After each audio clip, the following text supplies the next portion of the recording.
تیرے گھر آیا تھا واپس جا رہا ہوں, یہ دوبارہ کیوں گیا؟ کسی نے کہا نا کہ دوبارہ جا, اب دوبارہ گیا. کوئی ہے کہ جو اس کے نام پر مجھے کچھ عطا کرے؟ تھے تو سبھی.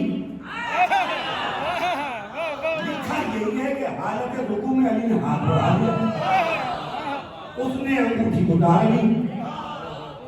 اب عالم علماء فقہا اس بات پر بحث کرنے لگے کہ علی کی نماز باقی نہیں ہے, ٹوٹ گئی. کیونکہ حالت رکوع میں زکات دینا تو نماز کو توڑ دیتا ہے. اب علی کی نماز نہیں ہے, ٹوٹ گئی. میرا جملہ نہیں ہے, مرحوم خطیب المحسن کے جناب آقا نسیم عباس نقوی صاحب کا جملہ ہے. کہیں گے چلیے آپ کی بات مان لی کہ ٹوٹ گئی, مگر میں تو یہ سوچنے پر مجبور ہو گیا ہوں جس کی ٹوٹی ہوئی نماز کی شان میں آیتیں آ جاتی ہیں.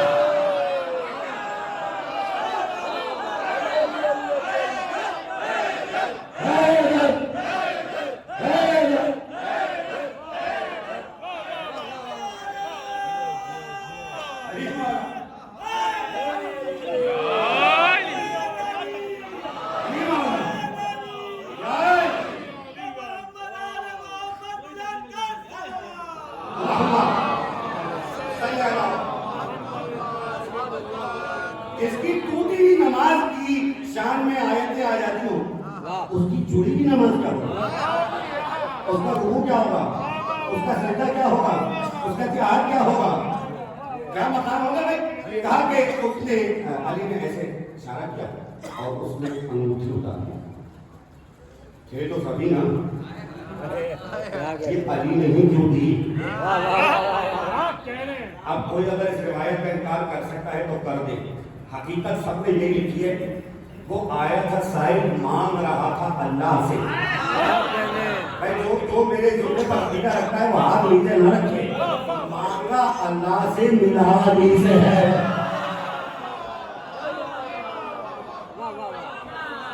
اگر میں نے کوئی بات ایسی پڑھی ہے جو آپ کے لیے نہیں ہے تو مجھے بتا دیجیے گا.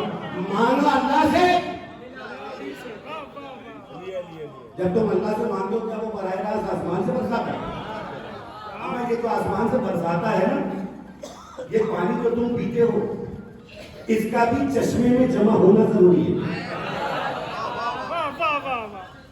یہ ساتھ یاد رکھنا, یہ بھی میں سمجھاؤں گا کسی موقع. تو کہا جیسے ہی سائل کو انگوٹھی دے دی, اب کچھ لوگ اعتراض کرنے لگے, ارے بھائی شیعہ بڑے عجیب ہیں. کیوں عجیب ہے بھائی؟ کہا اس لیے عجیب ہے, یا تو یہ کہتے ہیں کہ علی کے پیر میں تیر لگا تھا اور تیر نکل گیا اور علی کو پتہ نہیں چلا, اور دوسری طرف یہ کہتے ہیں کہ سائل آیا اور علی کو پتہ چلا.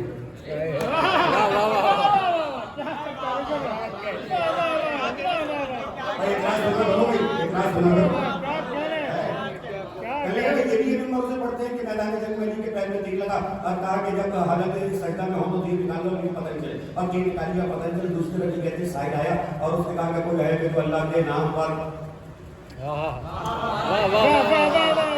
علی نے سن لیا اور علی نے کچھ دے دی. یہ دونوں باتوں میں تضاد نہیں. کبھی کبھی جب پہلے آیا تھا تو واپس گیا, جو پہنچ گئے ان کو میرا سلام. جب پہلے آیا تھا تو واپس گیا, جب دوبارہ آیا تو علی نے عطا کیا. میں یہ کہتا ہوں تم اس بات پہ حیران ہو کہ علی کو یہ کیسے پتہ چل گیا کہ سائل آیا ہے. علی نے سائل کی آواز پر نہیں دیا.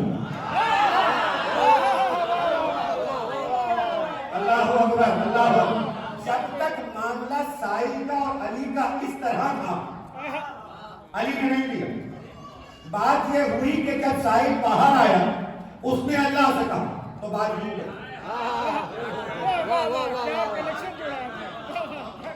بات یوں گئی اللہ تک, اللہ سے پہنچی علی تک.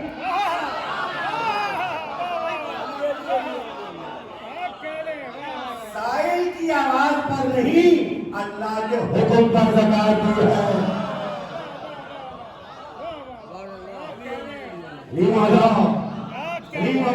اور جیسے ہی پیغمبر نے اپنی نماز کو تمام کیا تو دیکھا لوگوں نے کہ چہرہ جو ہے خوشی سے سرخ ہے، چہرہ خوشی سے سرخ ہے. اور پیغمبر نے کہا ابھی جبریل آئے تھے اب وہ مجھے یہ آیت دے کے گئے ہیں انما ولیکم اللہ ورسولہ والذین آمنوا الذین یقیمون الصلاۃ ویؤتون الزکاۃ وهم راکعون.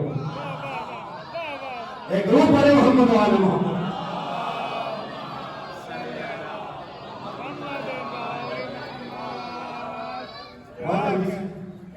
ابھی سورہ مائدہ ہے، لفظ مائدہ کے اوپر بعد میں کل کروں گا. آج میں جلدی سے ایک مقدمات کروں. مولا علی ہمارا یہ دعویٰ صرف امت کے لیے نہیں ہے، ساری دنیا کے لیے ہے، تمام مذاہب کے لیے اور دور حاضر کے لیے نہیں، ازل سے لے کر ابد تک ہے. مجھے تاریخ میں کائنات میں کوئی انسان علی کے جیسا لا کے دکھاؤ. اور علی کے جیسا تو دور کی بات ہے، علی کے صفات میں کمالات میں کوئی ایک صفت نہیں ملے گی جو علی کے برابر ہو وہ لا کے دکھاؤ. یہ دعوت مطالعہ ہے. آؤ پڑھو، علی کو پڑھو، علی کی شخصیت کو پڑھو. ذمہ داری صرف عمران مہدی صاحب کی نہیں ہے، اس لیے کہ علی تو کمالات کا وہ سمندر ہے. جملہ پھر اچھا کہہ رہا ہوں، علی کمالات کا وہ سمندر ہے جس میں فضائل کے دریا آ کے گرتے ہیں.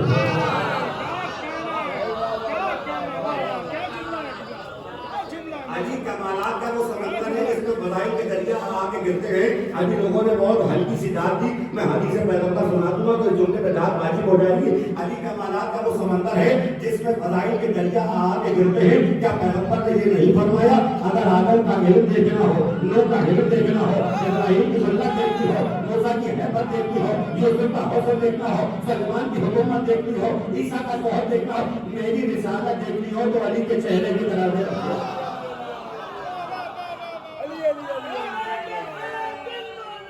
علی مولا، علی مولا، علی مولا، علی مولا.